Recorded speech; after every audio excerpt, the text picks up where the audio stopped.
Porque às vezes a gente fica pensando assim, né? Como é que vai viver no mundo com tantas coisas, né? Liga a televisão, tem tanta coisa que diz o que a gente deve comprar, o que a gente deve fazer, onde a gente deve ir, não é assim?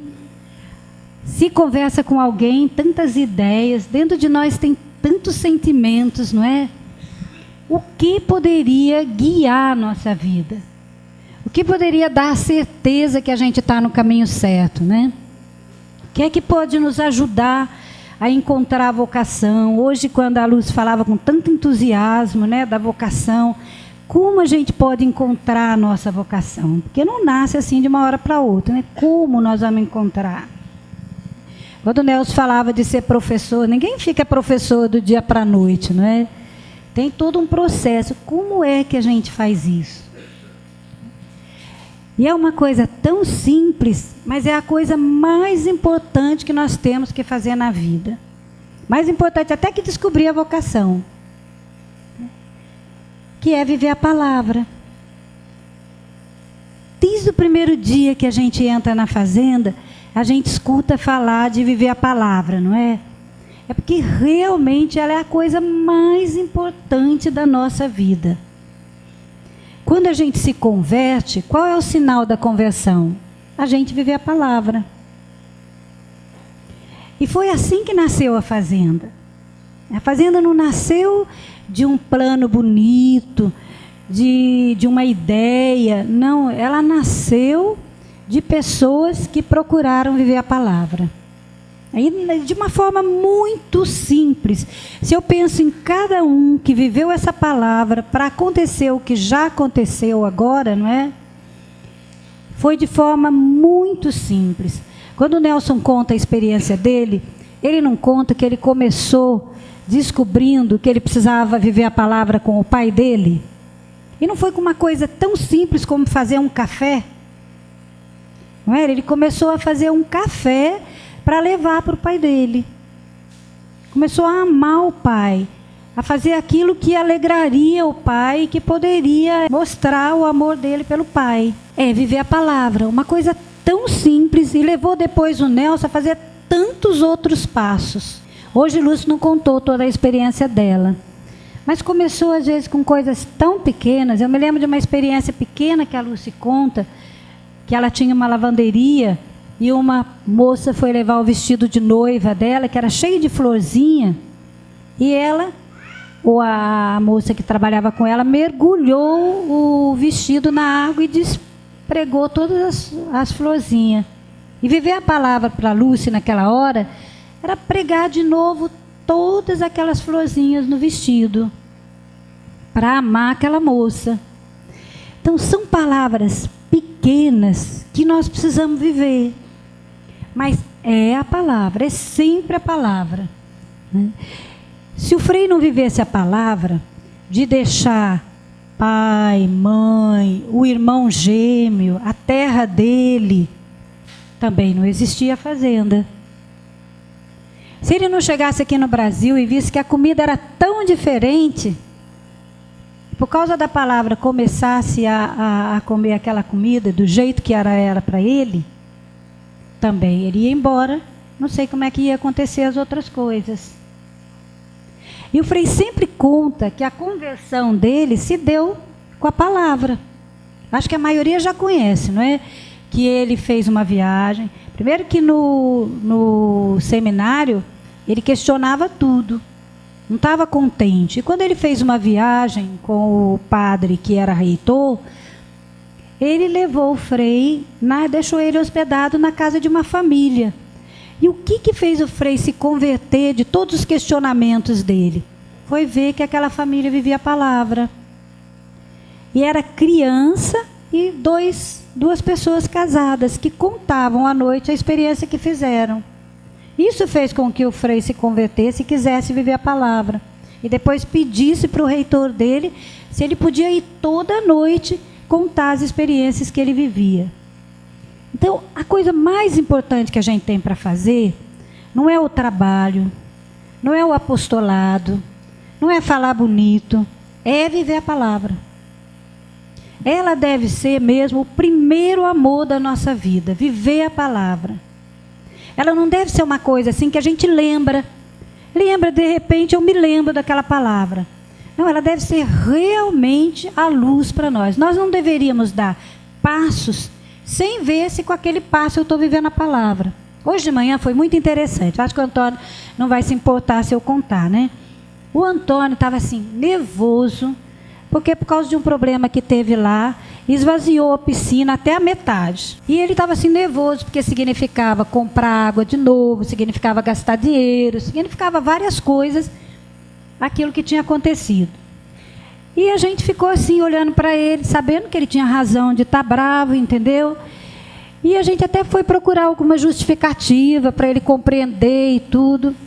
Mas daí o Frei entrou assim, Antônio, que palavra você podia viver nessa circunstância? E daí ontem tinha sido, eu até não me lembrava, mas foi do Jó? Então, daí o Frei se lembrou que Jó disse, o que Jó disse? Deus deu, Deus tirou, bendito seja o nome do Senhor. E depois disso o Antônio ficou tão tranquilo, não foi, Antônio? Porque o que importa não é se a piscina está cheia ou não está cheia. Se alguém esqueceu ou não esqueceu. Importa que naquela oportunidade eu possa viver a palavra. Isso é muito importante, gente. Senão nós vamos passar a vida trabalhando, fazendo apostolado, não é? Rezando. E não vamos fazer o principal, que é viver a palavra. A nossa vida precisa realmente ter uma direção. E essa direção deve ser dada pela palavra. A gente pode ficar se atormentando de descobrir nossa vocação, quando basta viver a palavra. Quando o Nelson passou em Sergipe, e a Lúcia estava naquela ânsia de buscar o que Deus queria dela, como ela colocar Deus em primeiro lugar, o Nelson falou para ela da palavra. A quem me ama, eu me manifestarei. Em outras palavras, se você viver a palavra, que é o amor, Deus vai se manifestar. E realmente ele se manifestou. Então, viver a palavra é a coisa mais importante. Às vezes a gente se preocupa assim, mas agora que eu encontrei essa vida, eu quero me converter. E daí se desanima com os próprios limites, com os tropeços que a gente tem, não é? Hoje eu conversava com alguém que dizia isso. Mas como eu vou viver a castidade?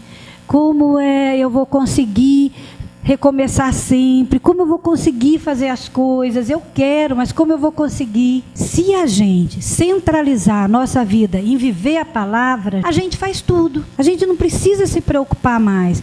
Vive a palavra e vem por acréscimo. Qual é a nossa vocação? Vem por acréscimo uma luz muito grande que nos dá sabedoria, que nos diz o que fazer no momento seguinte. Se a gente vive a palavra, vem uma paz, vem uma entrega da nossa vida para Deus. E Deus toma conta. Hoje a Lúcia dizia que Deus tem um desígnio sobre nossa vida, né? Eu acho que todos nós queríamos que Deus cumprisse esse desígnio sobre nós, não queríamos? Com um pouco de inteligência, a gente vai chegar à conclusão que o que Deus tem preparado para nós é melhor do que o que a gente prepara. Mas às vezes a gente pensa, mas como eu vou descobrir esse desígnio? Como eu vou fazer para superar as dificuldades? É vivendo a palavra. Mas é vivendo a palavra momento por momento. Foi assim que a gente fez na paróquia, gente. Na paróquia, a gente vivia a palavra momento por momento. Nós não fomos em busca, por exemplo, tinha casa de criança na paróquia. Mas ninguém foi em busca de criança para fazer uma casa da criança. Deus mandou a criança e a gente disse o sim, porque a palavra dizia que quem acolhe uma criança, a mim acolhe. Então, cada coisa que nasceu na fazenda, nasceu por causa de uma palavra. Ultimamente, procuraram a gente um pessoal que está muito preocupado assim com as pessoas que estão nos hospitais psiquiátricos há 20 anos, 30 anos. e estão lá dentro. E o hospital, é lógico, só dá remédio. Ele não se preocupa assim, se a pessoa tem condição de fazer alguma coisa, de caminhar, de ir se redescobrindo de novo, entendeu? Se os remédios já não curaram e agora ela pode fazer alguma coisa, o hospital não tem tempo para isso. Ele dá os remédios. E surgiu agora um novo jeito de tratar essas pessoas, que são as residências terapêuticas. E quando trouxe para nós, a gente já pensou, mas será que é vontade de Deus? Será que eles não estão assim, não vão fazer muito tumulto, né? Não são doidos mesmo, vão fazer muito tumulto e tudo. Mas o que ganhou dentro da gente a batalha? Pelo menos dentro de nós. Que a gente ia viver a palavra. Que de novo, de uma outra forma, Jesus estava se apresentando para a obra. E a gente podia dizer sim e podia dizer não. E nós dissemos sim. Depois a gente ficou preocupado com o pessoal da rua lá. Porque o pessoal da rua, quando viu reformando a casa, já ficou pensando, o que o Frei vai trazer para acontecer dentro dessa casa? E já começaram a ficar com medo. Como ficaram quando começou o centro de recuperação, quando começou a Casa Sol Nascente, fizeram até abaixo-assinado. Então, para amar aquelas pessoas, a Alba foi de casa em casa convidando para ir num salão onde o Frei ia explicar o que era. Eu não estava presente, mas o Frei explicou que aquelas pessoas eram Jesus, entendeu?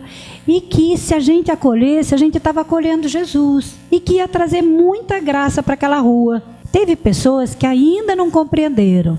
E o Frei pediu 3 meses para eles fazerem a experiência de acolher Jesus e ver depois os frutos. Mas teve pessoa que até se prontificou agora de levar bolo para essas pessoas.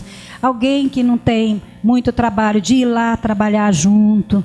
Então, viver a palavra, ela também contagia os outros. Vocês já fizeram a experiência da casa não estar bem e alguém começar a viver a palavra e de repente o clima todo muda? É a palavra. Quando a gente começa a viver a palavra tem uma força tão grande que ela contagia os outros. Então, viver a palavra é realmente importante, gente. É a coisa mais importante que nós temos para fazer. Não vamos envelhecer morrendo de trabalhar e depois não ter vivido a palavra. Às vezes eu penso que eu corro esse risco, sabe? Às vezes eu levanto tão preocupado com o que eu tenho para fazer e depois toca um sininho na minha cabeça. Se não toca na minha cabeça, alguma das minhas companheiras faz o favor de me dizer: nossa, Iraci, você está tão agitada. Quer dizer, não está vivendo nada, né? Está preocupado com as coisas, está se agitando com as coisas, com o tumulto que está dentro da gente. E recomeçar a viver a palavra faz um bem imenso. Traz luz, traz força. A recuperação de vocês, não tenha dúvida, começa com a primeira experiência que você fizer da palavra. Às vezes, quando a gente vai caminhando mais, vem um desejo muito grande de ser santo. Alguém aqui já teve o desejo de ser santo? Já, né? Eu acredito que mais da metade já teve esse desejo de ser santo. Gente, ser santo não é nada mais do que viver a palavra. Se a gente olhar a vida de São Francisco, de Santo Agostinho, dos grandes santos, o que eles fizeram? Viveram a palavra. E Deus foi conduzindo a vida deles para a santidade. E é mais forte do que isso ainda, gente. Porque quando você vive a palavra, quem é que vive dentro de você? Quem é a palavra? É Jesus, não é? É Deus, não é? Então, quando eu vivo a palavra, quem vive dentro de mim? Jesus. E Jesus é santo, não é?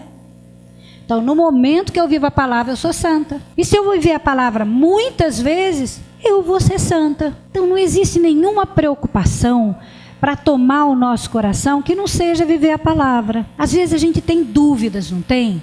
Do que fazer, do que dizer. Como o Antônio hoje estava naquela angústia. Onde a gente deve ir para saber o que a gente deve fazer? Na palavra. Que palavra eu posso viver agora? Nesses tempos agora, veio uma angústia muito grande, assim, de tantas fazendas oferecidas e a gente ainda ter poucas pessoas. E daí onde a gente buscou a solução e a paz para nós? Na palavra. Tem uma palavra lá que diz assim: A messe é grande, os operários são grandes, são poucos. Pedi a Deus, ao dono da messe, que mande operários. E uma tranquilidade entrou dentro do nosso coração. E surgiu a ideia da adoração. E em todas as fazendas está fazendo as 2 horas de adoração no sábado, não estão? Se essa ideia nasceu da palavra, ela vai dar fruto. Vão nascer dessa palavra vivida por todos nós, muitos voluntários. Muitos entre vocês vão encontrar a vocação. Por quê? Porque nós baseamos aquela ideia numa palavra. A obra inteira nasceu de uma palavra. Vocês sabem qual é? Não? Tudo que fizerdes ao menor dos meus irmãos, a mim o fizeste. Agora, gente, para viver a palavra, nós precisamos dar alguns passos. Primeiro, nós temos que acreditar. Se nós não acreditamos que a palavra é luz, dá fruto, santifica, tem todas as respostas, nós não vamos viver a palavra. Nós não vamos nos esforçar para viver a palavra. Porque para viver a palavra, eu tenho que renunciar ao meu modo de pensar. Hoje, por exemplo, o menino contava aqui a história do galinheiro. Ele foi limpar o galinheiro para viver a palavra. Porque a ideia dele, o gosto dele, não era limpar o galinheiro. Então ele teve que renunciar ao modo de pensar dele, ao jeito de agir dele, para viver a palavra e limpar o galinheiro. Se no futebol alguém me ofende, qual é a minha vontade? Não só no futebol, em casa, em qualquer circunstância. Qual é? Retribuir a ofensa, não é? Se ele falou alguma coisa, eu vou falar igualzinho ou pior para ele. Se ele me machucou, eu vou machucar também, não é? Para viver a palavra, eu tenho que dar uma reviravolta em mim. Eu tenho que renunciar ao meu modo de pensar. E lembrar o que Jesus diz. Amai os vossos inimigos. Fazei o bem aos que vos perseguem, não é assim? E viver aquela palavra. E porque eu vivo aquela palavra, daí tem fruto de palavra vivida.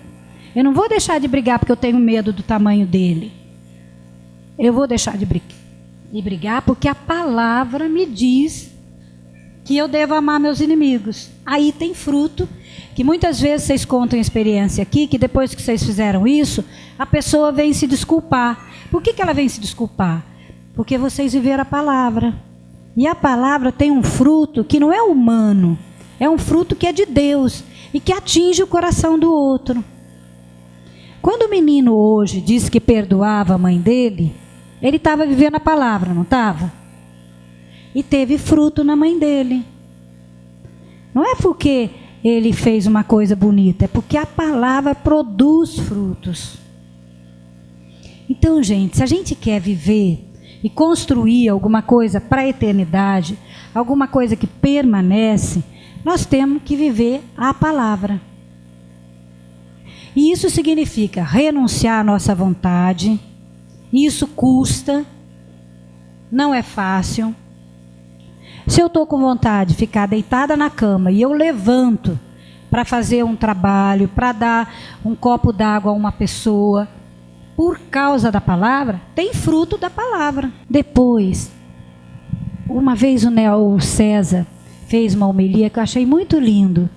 Ele falava assim, que aquele evangelho que diz que a pessoa encontrou um tesouro no campo, foi e vendeu tudo que ele tinha para comprar aquele tesouro.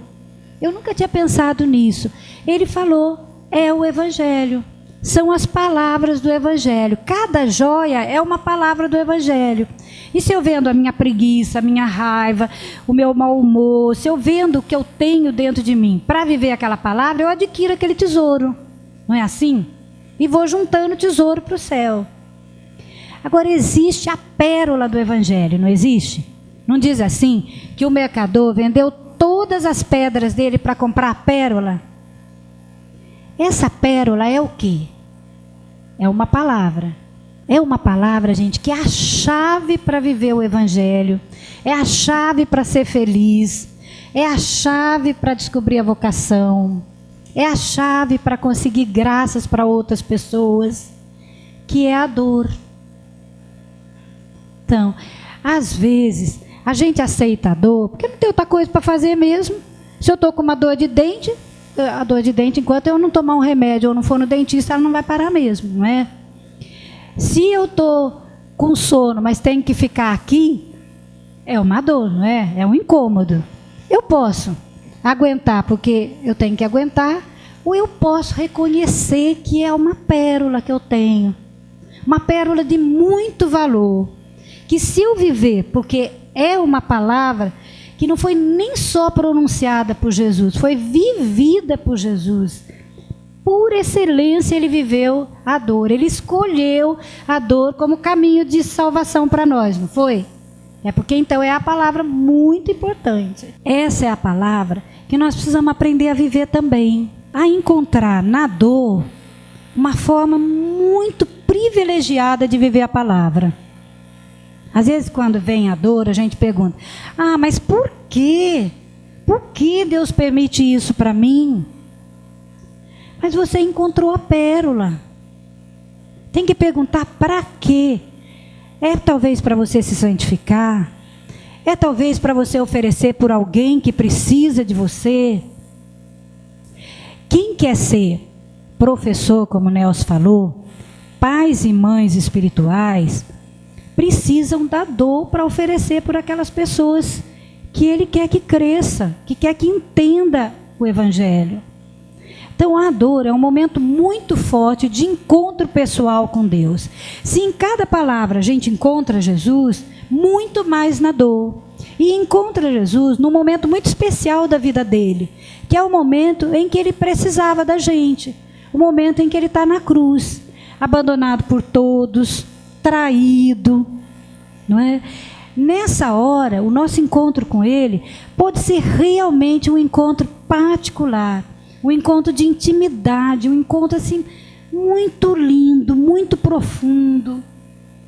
Um encontro que um dia, quando a gente se encontrar com ele no céu, ele vai dizer, eu estava sofrendo e você me aliviou. Eu estava preso, sofrendo na prisão e você me aliviou, me visitou.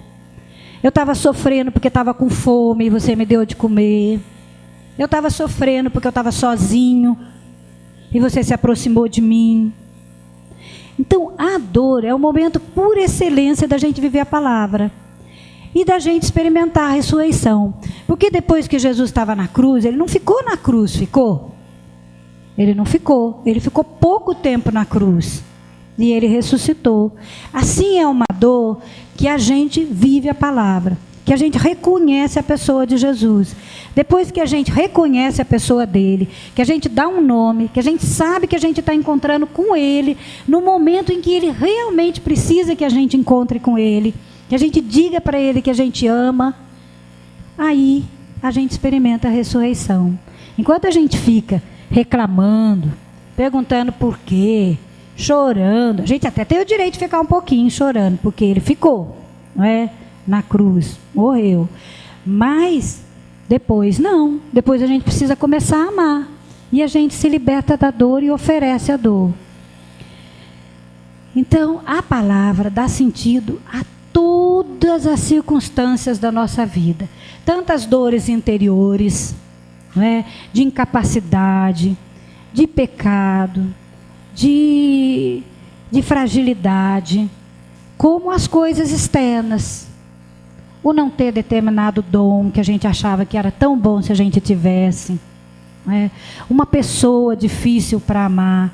A palavra dá sentido a todos esses momentos da nossa vida, através da pérola do Evangelho, que é a dor, seguida da ressurreição.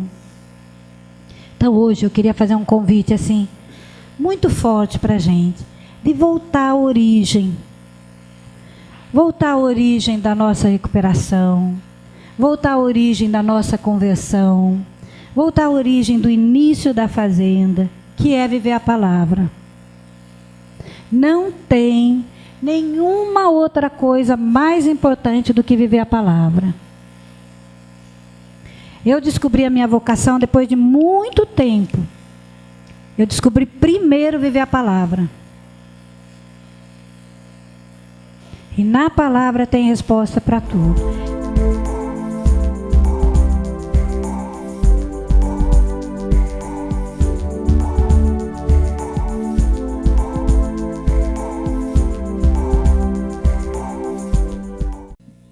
Há 3 semanas atrás foi feito o programa com a Fazenda de Macaé, onde eu falava sobre minha dor, a perda da minha esposa enquanto eu estava na fazenda, né? Alguns aqui se lembram, inclusive falaram comigo. Então, mais uma vez, seria covardia muito grande de minha parte se eu viesse até aqui, a segunda peregrinação na minha caminhada, e eu não viesse falar com vocês, né? Não viesse dividir isso. Em dia 8 de outubro de 2011, eu sofri um acidente em que eu dei perda total no meu carro e só sofri 10 pontos na cabeça, né? E naquele momento, eu ao sair do hospital, eu voltei para a favela e fui pegar droga. Eu tinha acabado de sair do hospital e fui pegar droga. Ao chegar na casa da minha irmã, estava minha mãe e minha outra irmã lá e falaram: olha, você tem 2 opções. Ou você volta para tua casa, fica na loucura com tua esposa, esquece que a gente existe, que você está me matando e matando a tua família, ou você vai para a fazenda, que a fazenda já havia aberto a porta para mim há um mês antes e eu não fui, né? Perdi a vaga. O padre José Luiz, com todo o seu amor que ele tem por nós, abriu a vaga para mim novamente. E eu fui para a casa da minha mãe e fiquei 20 dias na casa da minha mãe esperando o dia de ir para a fazenda. Fui para a fazenda, a Michela, minha finada esposa, não aceitou no primeiro momento a minha recuperação, porque nós éramos muito unidos, né? Trabalhávamos juntos, eu havia abandonado a minha carreira naquele momento, eu sou músico, havia abandonado a minha carreira para viver a vida dela. E nós havíamos casados um mês antes do meu primeiro surto, ficamos 4 meses casados, né? Tivemos o sacramento do matrimônio e eu surtei de vez, fui preso. Então aceitei a recuperação por nós dois, porque ela também era adicta de drogas. Cheguei na fazenda, com 3 meses tive minha primeira visita, tive alguns problemas que não vem ao caso cantar. Enfim, comecei a viver a palavra logo ali, na primeira visita, que ela pensou que eu fosse embora, eu falei: não, eu não vou, eu vou ficar aqui. Perdi a visita em março. Tive a visita de fevereiro e a de março.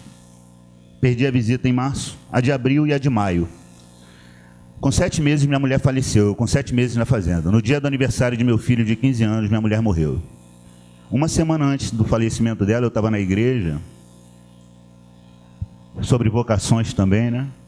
Escrevendo algumas músicas. Graças a Deus, Deus me deu o dom também da composição, e eu tenho composto muito para Jesus, né? Eu estava na igreja e uma semana antes do falecimento dela, eu decidi ir embora. Eu estava no fundo da igreja louvando e veio uma palavra assim: não vai ainda que não é chegado o teu tempo. Uma semana depois a Michela morreu de overdose. O Walter, que na época era o meu responsável, veio para mim e falou: você está de coração aberto? Realmente de coração aberto? Eu tenho 2 notícias para você. Senta aí. Tua mulher ontem usou drogas até tarde, foi internada. Eu falei: e aí, cara, sofreu um acidente de moto? Que ela era motociclista. Não, ela faleceu. E naquele momento ali ele falou para mim: qual é a tua, bicho? Como é que você está? Eu falei: doendo muito, mas não há desespero. Existe a dor, a pérola, mas não há o desespero. Eu, naquela mesma semana, havia escutado uma coisa que eu trouxe muito para mim, né? Eu descobri que a Michela foi quem veio buscar dentro de mim um homem melhor. Mas quem faz esse homem melhor aparecer é Jesus, né? E justamente ela veio simplesmente reviver o Jesus que estava dentro de mim. Porque eu fui me recuperar, não por mim, no primeiro passo, fui me recuperar para recuperar meu casamento, que hoje eu não tenho mais. Mas eu estou terminando meu ano. Daqui a 20 dias, 25 dias, meu ano está terminando, né? Eu termino meu ano na fazenda. E foi justamente ali naquele momento. O Rafael conheceu, meu brother Rafael, estava lá em Macaé, e nós tiramos uma foto junto, e ela, inclusive, eu e o Rafael, nós éramos meio gato e cachorro, mas hoje surgiu uma amizade muito grande logo depois disso. Porque, inclusive, no dia que a Michela esteve lá, o Rafael me amou. Nós estávamos na cozinha junto, e ele foi fazer a janta sozinho, né? Depois nós começamos a conversar, eu conversava muito sobre ela. Então, sobre dor, eu vou dizer para você: eu já perdi pai, perdi irmão, tiveram namoradas minhas que já faleceram, mas eu perdi minha esposa. E essa foi a frase: ela foi quem veio buscar dentro de mim um homem melhor. E quando eu falei essa frase, no mesmo dia ela estava morrendo no hospital, né? Eu estou terminando o meu ano. Nada mais foi dificuldade para mim dentro da fazenda, né? Coordenei a triagem, saí da coordenação para poder olhar um pouco também o que Deus quer de mim, procurar minha vocação. Não tenho planos para amanhã, vivo aqui o momento presente. O momento presente sentado ali era que eu tinha que dar esse testemunho aqui para vocês, né? Na minha vida de drogadição, eu vivi uma experiência que me marcou muito, que foi, acho que, o meu despertar para a recuperação, que foi um dia que eu estava no fundo do poço, no fundo da fossa, né? Porque o poço tem água limpa. Eu estava no fundo mesmo, 5 horas da manhã, Paraná, 2 graus, inverno, shorts e camiseta, descalço, passando frio, passando fome. E passava na frente de casa e olhava lá, né? E pensava, ali dentro deve estar quentinho, né? O que eu estou fazendo aqui fora, nesse frio, né? Mas o meu orgulho não me deixava voltar para casa, né? Foi quando eu entrei numa rua e eu olhei no fim da... eu olhei bem longe, assim, lá no fim da rua tinha um negócio preto estendido no chão. E eu cheguei perto, era um cobertor, cara. E a palavra é pede e recebereis, né? Na hora eu não me toquei. Mas agora, durante a viagem que a gente fez de Rio Brilhante até aqui, eu comecei a me lembrar disso, né? E outra experiência também que eu vivi foi com 3 meses de caminhada, né? Que foi tudo o que quereis que vos façam, fazer também a eles. Os coordenadores tinham distribuído chocolates para todo mundo, né? E na hora que eu peguei o meu chocolate na mão, eu senti uma vontade muito grande de dar para alguém, né? E eu dei para um irmão que eu tinha muita dificuldade com ele. E tá normal, assim, na hora eu não senti nada, sabe? Como não tivesse. Só que 3 horas, 4 horas depois, chegou um voluntário lá que nem sabia da história que tinha acontecido, que eu tinha dado bombom para ele, né? E ele me deu um bombom, o mesmo bombom, da mesma marca, do mesmo tamanho, né? De volta. E naquele momento eu fiquei, né? Eu não sei nem dizer o jeito que eu fiquei, né? Mas eu senti uma alegria muito grande dentro de mim, né? Por ter conseguido fazer aquela experiência. E por mais que a gente erre no nosso dia a dia, a gente pode errar o dia inteiro. Mas se a gente fazer um ato de amor antes da gente dormir, cobre tudo aquilo ali que a gente fez durante o dia. Eu, quando tinha 2 meses de caminhada, eu discuti com meu padrinho, o Alexandre, sobre uma questão de lavar um refeitório. Ele foi na cidade, né? O Paulo não estava lá com a gente. E ele chegou da cidade e eu não tinha lavado o refeitório, né? Discuti com o meu irmão lá também. E ele chegou, né? E foi me dar uma experiência. Eu não aceitei. Achei que estava certo, que era o bicho. E eu estava errado, né? E ele pegou e me mandou embora. Arrumei minhas coisas. Fiquei orgulhoso, não fui atrás dele, pedi desculpa nem nada. Aí, uns 2 dias antes do Paulo chegar, eu acho, uns 3 dias, ele me chamou para conversar dentro da capela. E me pediu perdão. Eu pedi perdão para ele também. E a gente recomeçou. E eu sou muito grato a ele hoje, porque estou aprendendo muita coisa. E estou muito feliz também. Como todos, ou a maioria, vim em busca dessa obra, de uma coisa que para mim era o mais importante de tudo, né?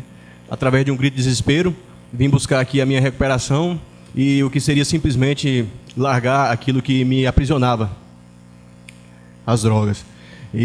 Porém, depois que eu me mergulhei nessa experiência, procurei perceber que Deus queria algo muito mais profundo e muito mais concreto da minha parte, que seria muito pouco. Que os defeitos de caráter que eu trago dentro de mim se tornam muito mais prejudiciais do que a própria droga, que era o reflexo de um grito de socorro da minha alma. Eu fiz a minha experiência do ano, com muitas dificuldades, voltei para casa, e quando deixei de viver a palavra, percebi que talvez iria encontrar conforto nas coisas do mundo, nos bens materiais, nos anseios profissionais. Eu sou funcionário público da cidade de Palmas, capital do meu estado, e assim que saí, fiz uma corrida do ouro, né? Pensei que reconstruir as coisas que eu havia perdido seria reconstruir a minha vida. E, logicamente, isso foi um engano. Não foi isso que eu aprendi aqui dentro através dos meus bons professores. Então, infelizmente, enfrentei uma recaída e tive o dom do recomeço. Lá mesmo na fazenda me recuperei. E no meu 4º mês de recomeço, através do meu regional, que era o Padre Luiz, foi me dada a oportunidade de servir a fazenda lá em Campo Maior como motorista. E então eu pude perceber, através dessa experiência, que o mais importante de tudo estava nas simples coisas do meu comportamento. Que se eu deveria, além de tudo, mudar as pequenas coisas que me afastavam de Deus, seja as músicas que eu gostasse de ouvir, as roupas que eu gostaria de vestir, as coisas que eu depositava valor. Quando eu aprendi isso, tudo se tornou um novo sentido. Hoje eu estou na fazenda de Rio Brilhante e a palavra que mais me toca fortemente é aquela que diz: quem quiser ganhar a própria vida vai perdê-la, e quem perder a própria vida vai ganhá-la. Porque as recaídas que enfrentei na vida foi no momento em que quis fazer a minha vontade ou construir o meu império humano, do mundo, das coisas que se podem ver e tocar. Através disso, desde quando eu cheguei na fazenda de Rio Brilhante, que estou lá há 5 meses, venho fazendo comunhões com os meus professores atuais dessa pós-graduação, que é João Paulo e Ives, que me acolheram com muito amor e com muito carinho, e tenho compartilhado com eles de tudo que tem no meu coração. E o fruto disso tudo é que foi me dada a oportunidade, agora, depois da visita do nosso regional lá, o Padre Márcio, eu vou em casa agora para ficar 20 dias, para poder retornar a fazer a experiência de doação. Porque eu vi que aquele tempo que eu fui para Campo Maior ser voluntário foi uma coisa muito curta, muito mesquinha, muito limitada da minha parte, como a minha cabeça e o meu pensamento é ainda limitado. Eu fui para Campo Maior servir a fazenda com um dia para voltar. Isso não existe. Deus não se limita a me amar, Deus não se limita a manter a minha vida, Deus não se limita a fazer tudo de bom por mim. Por que eu sou tão pequeno e tão limitado assim? Então hoje eu vou em casa por obediência, porque aqui eu já sinto como a minha casa, vocês todos são meus irmãos. Eu vou em casa apenas para agradecer a minha família por tudo que eles já fizeram por mim até hoje, porque aqui é que eu encontro a paz e a felicidade. É servindo meus irmãos e através da felicidade de todos aqueles que convivem comigo todos os dias é que eu encontro Deus e que consigo me manter de pé. Então vou lá em casa para agradecer a eles, retorno para fazer parte desta família, que é onde sempre eu encontro apoio e é onde sempre, através daquilo que Deus me faz viver, eu consigo construir a vida do irmão. E a minha dor maior para mim, quando eu cheguei na fazenda, foi ficar longe dos meus filhos, né? E do meu marido, que, assim, para mim é uma pessoa muito importante, né? Que, graças a ele, assim, ele mudou, assim, a minha vida, né? E eu ficar longe dele, assim, para mim, isso foi muito difícil quando eu cheguei na fazenda. Então, no começo, quando eu cheguei, eu fui assim para ajudar ele, né? Para dar força para ele, porque eu sabia que se eu não fosse, ele não iria também para a fazenda. Mas depois eu vi que eu precisava mais do que ele, né? Nas minhas misérias, né? Em mudar a minha vida, ser uma mulher nova, uma pessoa melhor, né? Para os meus filhos também. E graças a Deus, isso para mim é uma coisa que, depois que eu comecei realmente a viver a palavra, que eu assumi a minha recuperação, para mim foi tudo mais fácil, né? Porque ali eu comecei a amar, né? A amar verdadeiramente, sim, o irmão. Colocar o irmão em primeiro, né? E uma experiência para mim que foi muito, assim, concreta, né? Foi quando eu tive uma briga, né? Assim, não foi uma briga, uma discussão com a Romina, né? E aquilo para mim foi oferecer aquilo que custa, né? Era o meu orgulho, que para mim custava muito, né? Eu admiti que eu estava errada, né? E foi assim, depois chegar nela, conversar com ela e pedir desculpa, né? Aquilo para mim, mas assim, depois que eu cheguei, que eu conversei com ela, eu vi que, assim, né, mudou a minha vida, realmente, porque eu me senti mais tranquila, né? Foi aquela paz, assim, dentro de mim. E depois daquilo a gente se transformou assim, amiga mesmo, né? Assim, de conversar, de eu falar falar minha vida para ela, as minhas tristezas, assim, e todos os momentos que eu podia contar, ela sempre estava ali comigo, né? Então, acho que foi uma experiência para mim que ficou muito forte. E a dor, ela falou, né? A dor é uma coisa que a gente só passa a dar valor mesmo quando a gente perde, né? E para mim, essas foi as dor mais que fez eu crescer, sabe? E cada dia eu penso em ser uma pessoa melhor e poder dar o melhor, né? Para as pessoas que eu amo. Amém. Nesses 8 meses de caminhada, no meu 6º mês, foi a experiência mais forte que aconteceu.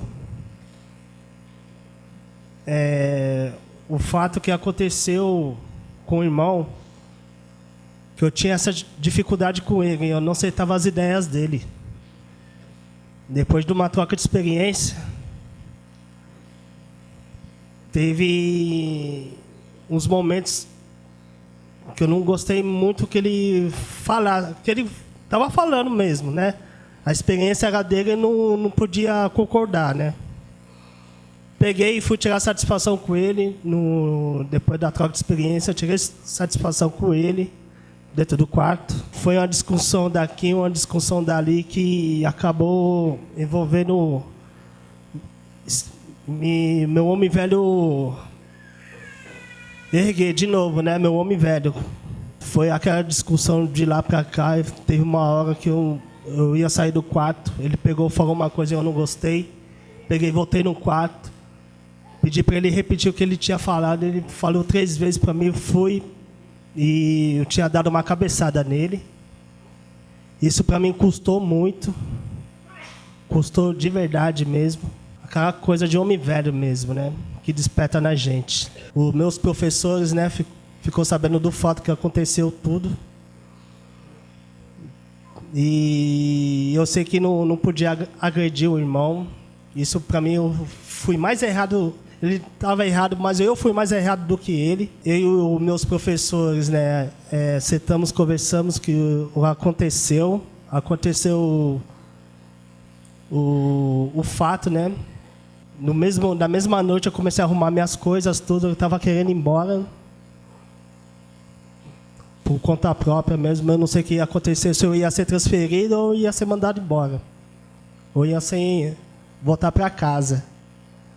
Aí no outro dia seguinte, tudo aconteceu normal. Veio uns irmãos, a maioria dos irmãos, né, veio me consolar com o que aconteceu. Que eu não podia ir embora, eu podia ficar, tinha que ficar, porque sempre eu me lanço para fazer um ato de amor, graças a Deus. Chegar no irmão, no outro dia cheguei no irmão, pedi desculpa de coração. Isso para mim é aquele meu orgulho, né? O de homem velho mesmo, o orgulho fala mais alto. Não tem como. Aí eu quebrei esse orgulho, fui falar com o irmão, pedi desculpa de verdade, porque coisa de homem velho mesmo, né? Que desperta na gente. Pegamos, conversamos bastante, né? Pude dar o primeiro passo de ser humilde, fazer pequeno, dar um abraço nele, um beijo nele. E também pude estar conversando com meus professores que ia decidir. Me fez de pequeno, de ser humilde mesmo, porque eles não esperavam essa minha reação, porque quando alguém cutuca você, o seu estupim acende e estoura mesmo, de verdade, né? Pude estar conversando com eles, eles me deram o dom, pediu o dom do recomeço, o dom do perdão. Já tinha conversado com esse irmão também, o dom do perdão e o dom do recomeço. E o fruto, graças a Deus, eu estou aqui com vocês, aqui falando nesse exato momento o que aconteceu.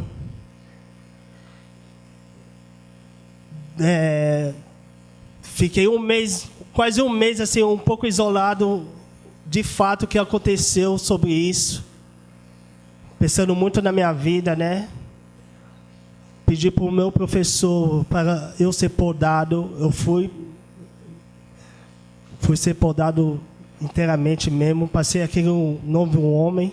Para esquecer de tudo isso, a cada ato de amor que eu me lanço a fazer, ajudar os irmãos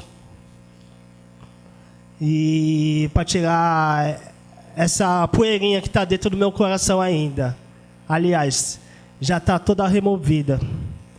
E o fruto de tudo isso é que eu sempre acreditei nele, nesse meu irmão, que graças a Deus hoje eu não tenho mais raiva, não tenho mais esse ódio que eu tinha com ele. Eu fiz um novo amigo com ele e já está terminando a caminhada dele. Eu torço por ele, que ele seja aquela pessoa que tem que ser mesmo, um homem de verdade. E amém. Eu já tinha ocasionado em Teresópolis isso, mas com ele foi bem mais forte, que a gente dormia um do lado do outro, né? E no futebol, né, ele é novo, 17 anos, e acabou me agredindo, me chamando para fazer na mão, e tudo que vocês imaginam, né? Deus deu a graça de eu conseguir me conter, né? De olhar no olho dele e ficar na minha, e lembrar do que eu era na rua, né? Que eu fazia os outros passar, né? Às vezes abaixar a cabeça para mim. Então acho que aquilo foi minha cruz, né? Que eu tinha que passar para dar o passo na minha caminhada. E aí o Valci também viu lá junto, houve ver que se ia embora, se não ia, e a gente recomeçou na igreja. E hoje eu estou muito feliz, né, de estar vendo o irmão terminando o ano e eu estar também de volta na fazenda como padrinho e ter dado continuidade na minha caminhada, né? Se não fosse aquele dia o nosso recomeço, no perdão, né? Onde a gente estaria hoje? Eu não sei, né? Ele, né? Eu, e foi muito legal isso, e eu vejo que a gente não consegue amar, mas recomeçar a cada momento, como diz a palavra. Então, para mim ficou muito forte e pode ficar também como exemplo, né? Para quem, às vezes, por pouca coisa não recomeça, né? Mas valeu a pena. Posso ter saído como otário, pode ser o que foi, mas eu estou feliz, estou vivo, e o irmão está terminando o ano, então estou feliz por mim e muito mais por ele. Amém. A minha experiência começou uma semana antes da missão da Suíça, onde eu tive 2 conversas muito importantes com minha ex-noiva. A gente estava um tempo já se afastado. E naquele momento eu senti a possibilidade da gente retomar o nosso relacionamento, né? Mas eu tinha escolhido colocar Deus em primeiro lugar na minha vida, nesses 3 meses que eu tinha me disposto a me doar para a fazenda. E voltei para casa com o coração apertado, porém com a certeza de que eu tinha feito a coisa certa, né? Faltando 3 dias para embarcar para a Suíça, surgiu um convite de trabalho muito bacana do ponto de vista financeiro, né? E aí eu chamei minha mãe, que é a pessoa que eu sempre faço unidade para discutir as coisas, e falei assim: olha, mãe, surgiu uma oportunidade de trabalho realmente boa do ponto de vista financeiro, mas eu queria pedir sua unidade, que eu não vou aceitar. Eu coloquei no meu coração que eu vou botar Deus em primeiro lugar na minha vida e vou seguir na minha decisão. Um dia antes, outra proposta financeira, melhor que a que eu tinha recebido anterior, de trabalho também.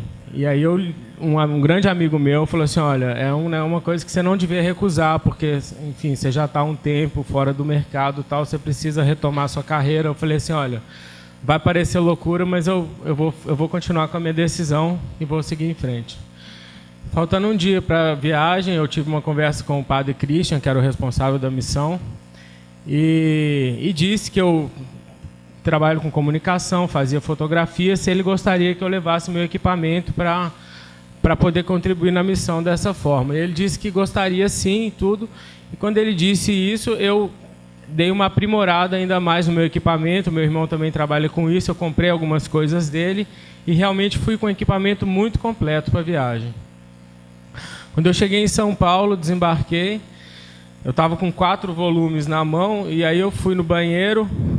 Na hora que eu saí do banheiro, a mala com todas as principais lentes, com as coisas mais importantes do equipamento, ficou naquele lugar que se apoia as malas enquanto vai no banheiro, né? As mãos ocuparam. Quando eu saí do desembarque, caiu a ficha, eu voltei correndo. Na hora que eu cheguei no banheiro, a mala não estava. Aí eu comecei a suar frio. Eu falei assim: meu Deus, o que você quer de mim, né? Eu resolvo me doar, melhoro o meu equipamento, na hora que eu estou pronto para fazer a sua vontade, acontece isso. E aí eu liguei para o meu irmão na hora, eu falei assim: olha, o que você acha que eu devo fazer? Ele falou assim: olha, vai correndo agora na polícia, alguma coisa, tenta ver as câmeras, que você vai conseguir achar essa mala.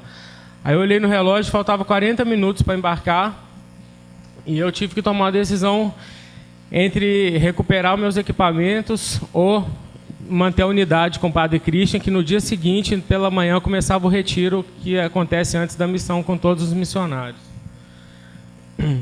Meio sem saber por que eu estava fazendo aquilo, mas movido pela minha vontade de botar Deus em primeiro lugar no coração, eu liguei para o meu irmão de novo e falei assim, olha, eu deixei um cartão aqui no Achados e Perdidos do aeroporto com todos os meus dados e estou entrando no avião, vou embora e não vou atrás disso.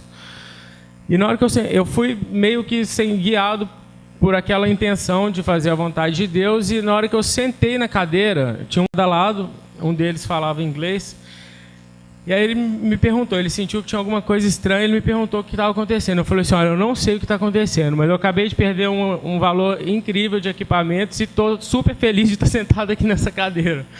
Eu falei assim, eu nunca senti isso que eu estou sentindo agora, assim, uma paz muito grande e uma felicidade muito grande, porque apesar de eu ter perdido tudo que era de acessório da máquina, a máquina continuava dentro da minha mochila nas costas.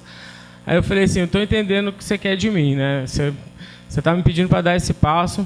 E assim eu fui para a missão, cheguei no dia, o retiro foi muito incrível, com todos os missionários, tinham missionários de 6 países diferentes, e a missão foi muito bacana. Depois eu ainda fiquei 1 mês e meio na fazenda da Alemanha, como voluntário. E quando é 1 mês e meio atrás, meu pai me liga, meu pai de Belo Horizonte, falou assim, filho, aconteceu uma coisa muito estranha aqui, ligou uma pessoa de São Paulo, dizendo que está com uma bolsa sua de lentes e coisa assim, mas eu estou achando muito estranho, estou achando que pode ser algum tipo de sequestro. Aí eu botei a mão na cabeça e falei assim, meu Deus, não estou acreditando. Aí ele me passou o telefone da pessoa, né? Eu procurei, chequei o telefone, tudo, era uma loja de equipamentos fotográficos de São Paulo. Aí eu peguei, liguei do meu Skype, enfim, estava com medo também de poder ser alguma coisa, né? E aí liguei.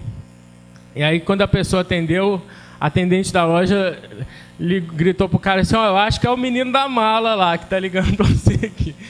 Aí, quando ele atendeu, eu falei assim, rapaz, você não vai acreditar. Aí contei toda essa história, que eu estava indo fazer uma missão, me doar, não sei o quê, e que, por como que eu tinha perdido essa mala, né? Como se fosse uma coisa que eu estava dando para Deus mesmo, para poder fazer a vontade dele. E aí ele falou exatamente a mesma coisa. Ele falou assim, olha, quando essa mala chegou na minha mão, a pessoa perguntou quanto que valia o equipamento, e aí ele pegou, abriu o meu HD e viu que tinha realmente coisas bem importantes para mim ali dentro, e falou assim, olha, eu não sei quanto que vale não, mas para esse cara que perdeu isso aqui não tem preço, vamos devolver? Aí tocou o coração do cara também, que tinha entregado a mala para ele, e me devolveu a mala, né? Aí eu falei para ele assim, olha, essas coisas que se faz não tem preço, você está me ajudando a continuar com o meu coração aberto para continuar fazendo esse tipo de trabalho que eu faço e tudo mais. E minha irmã está indo para São Paulo esse final de semana, eu vou pedir ela para ir passar aí para pegar, tudo bem? Ele, tudo bem. Aí eu virei para minha irmã e falei assim, olha, com a intenção que ele fez isso, dificilmente ele vai aceitar dinheiro por causa disso. Eu também não aceitaria se eu estivesse fazendo essa intenção. Mas leva aqui um dinheiro para poder pagar um almoço para os funcionários dele, para alguma coisa assim, né, em retribuição ao que a gente está sentindo de alegria. Ele também não aceitou esse dinheiro. Bom, ela veio com a mala estava intacta, não tinha, nem a posição das coisas tinham sido mexidas. Aí a experiência não acabou. Quando passa 5 dias que a mala chegou, me liga meu gerente do banco pedindo para eu ir lá. Aí eu falei assim, que é isso, né? O que está acontecendo? Aí cheguei lá e ele falou assim, você lembra aquele processo, 2 anos atrás, uma das lentes, eu tinha feito uma viagem com essa minha ex-noiva para os Estados Unidos e comprei uma dessas lentes, que era uma lente muito importante para mim no trabalho. Só que o cara me passou a perna. Era uma lente que custava $200, ele me vendeu por 1.900, assim, foi uma super passada de perna. E eu, na época, não sabia distinguir, meu irmão que me falou. Aí, 5 dias depois que essa mala chega, o gerente me chama e fala assim, você lembra aquele processo que a gente fez contra aquela loja nos Estados Unidos, que não sei o que, não sei o que? Pois é, você ganhou, o dinheiro está na sua conta.